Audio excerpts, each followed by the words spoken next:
All right, let's move over to wide receivers. And before we get to who you need to pick up, we have to discuss who you might be missing. Now, DK Metcalf hasn't exactly been a fantasy powerhouse this year, but this is still extremely relevant. He's been suspended 2 games. This is from Tom Pelissero. The NFL is suspending Steelers wide receiver DK Metcalf 2 games without pay for physically confronting a Lions fan during Sunday's win at Detroit.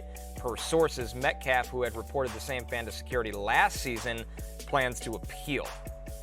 So, and there's a bigger update on NFL policy and players technically entering the stands or confronting fans. So I don't know how this appeal is going to go for Metcalf, because in the NFL policy, we don't know what happened between them, and we're not going to pretend to. But what we saw on camera, it's going to be tough, I think, to win the appeal, unless there's an angle we don't have. The only thing, it just depends on if they do an expedited appeal or not, because there's a scenario where, in essence, like, that he will serve the suspension, but maybe that happens next year. Right. Like, does the appeal process take long enough that he can continue to play while the appeal process goes on? I think it's interesting that he did report the fan. Like, this is not the first time they've had an interaction, I guess. You know, like, there's some sort of relationship, you know, or knowledge. If he can't go, there's not really a super attractive option for the Steelers. It's such a run-heavy attack, so tight end base and tight end spread out to different tight ends as well. Yeah. So I don't think there's a marquee pick. I can't imagine where you're just like, yes, Calvin Austin, or whatever. I mean, right? I mean, just no one's ever said those Adam words. Thielen. Yeah, I mean, or they signed Alan Lazard off the street this week, which is there's a non-zero on that. By the way, while we were doing the show, Tom Pelissero has tweeted out a video. He reposted a video that it's like the aftermath of the fan. Yeah. And it says, as DK Metcalf awaits his appeal hearing on his 2-game suspension, a video of the aftermath of his altercation with the fan who shouts as he returns to his seat, "That was the goal, folks." So the fan said that's the goal. That was the goal. Like he came back to his seat and was like, "That was the goal." Like he was goading. No matter what happened, he was like, "There's something deeper to here." Ignite the confrontation. God, man, people are weird. Yeah, that's a strange behavior at a professional sporting event. Yeah, like that's what you paid for a lower tier ticket, and that's your whole goal is just to try to get DK Metcalf all riled up to take a long walk, have a glass of water. Yeah, Let's dude, evaluate what we're doing. Sports might not be for you. Yeah, people are super weird. Either way, point is, we don't think there's any fantasy. Like, I don't think you were starting Kenneth Gainwell, Jaylen Warren. Yeah. That's who you're starting for the Steelers. You know, and if DK can go, and we'll know between now and Sunday, then you can go ahead and start him in this game that the Steelers are playing against. Why am I blanking who they're? Oh, the Cleveland, the Browns. Damn. Right. A more important bit of news or question from Jay Woogie. Jay Woogie asks, does Happy Hour do a fantasy awards show to wrap up the year? Yes, we do, Jay Woogie. Yes, we do. The Peacockies. Yes, the most prestigious award show of all the made-up ones, the Peacockies. Yeah. Rivals the BAFTAs. Yes. Yeah, also another made-up award show. There's no red carpet for us, but maybe there will be this year. Oh, yeah, maybe we could do. Yeah. Red carpet. Our staff is in the control room now, like, oh, please, God. Yeah. Do not make us do a red carpet. Should we do the awards show at the Jaguars bar in New York City? That's very fitting. Yeah, that's what we should do. Anyway, yes, the Peacockies are coming with all sorts of awards and lots of peacocks. Yeah. All right, let's get into the wide receivers you might need to pick up. Troy Franklin, right on the fringe of our threshold. He's 49% available. Check your waivers. He had 5 targets, caught 4 of them for 66 last week. And obviously, we're talking about Troy Franklin because of the role he might have to play with Pat Bryant in concussion protocol here, Matthew. Yeah, and they're playing the Chiefs, obviously, on a short week. This is one of the Christmas Day games. Since Week 10, the Chiefs allow the 6th most fantasy points to opposing wide receivers. And when Troy Franklin gets some looks, he's had the games in which he's seen at least 6 targets. He's averaging over 15 fantasy points per game. So potentially some more looks in a good matchup, a game that Denver needs to win. And the Chiefs most certainly do not. Yeah, the Broncos. I don't know if the Chiefs are going to roll out there.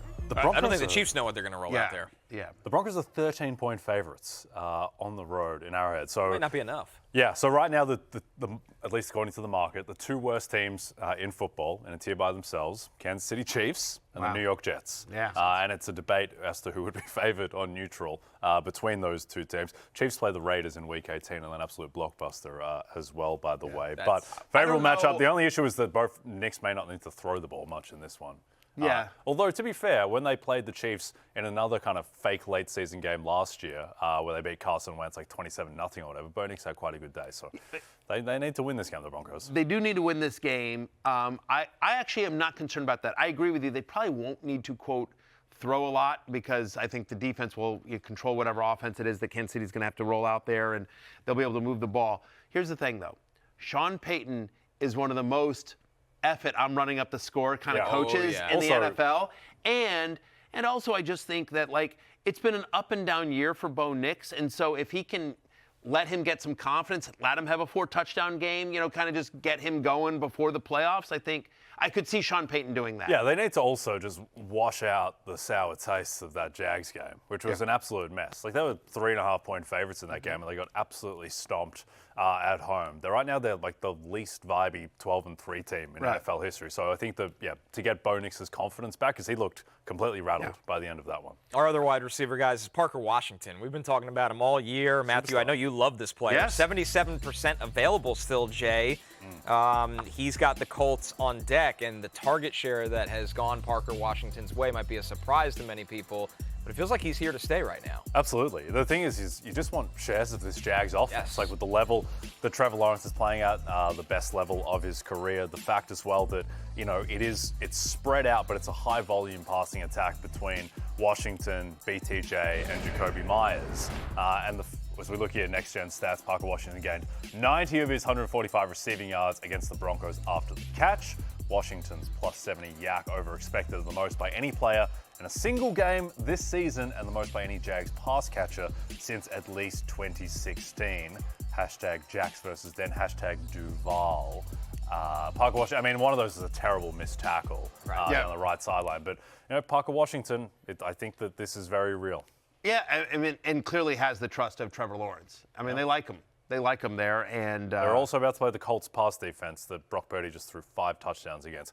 Technically 6 touchdowns because they didn't challenge the play to Tonjes in the end zone. This is correct. 80% of his targets last week, by the way, Parker Washington came in the slot. Colts allow the second most, your Colts, allow the second most yards to the slot so far this year. Buff Gamer asked, can you guys help me with my final flex spot for the championship? Start 1 PPR, Kyle Monungai, Emeka Ibuka, Parker Washington. I think it's Parker Washington. Parker Washington or Monungai. Assuming it's a full PPR league, I think it's PPR. Yeah, Parker Washington. Yep, All right, Buff Gamer, good luck in your fantasy championship. Good luck. Let's take a look at the deeper league targets. Jaden Reed against Baltimore. That's a Saturday game. Keep in mind for your lineups, of course. We'll be back Friday, though, to remind you of that. 50% available. Luther Burden. That's Sunday Night Football against the Niners secondary. That does have some problems. Yeah, he didn't play last week, but the week before, week 14, 23% target share. He's been averaging over 12 fantasy points a game since week 14.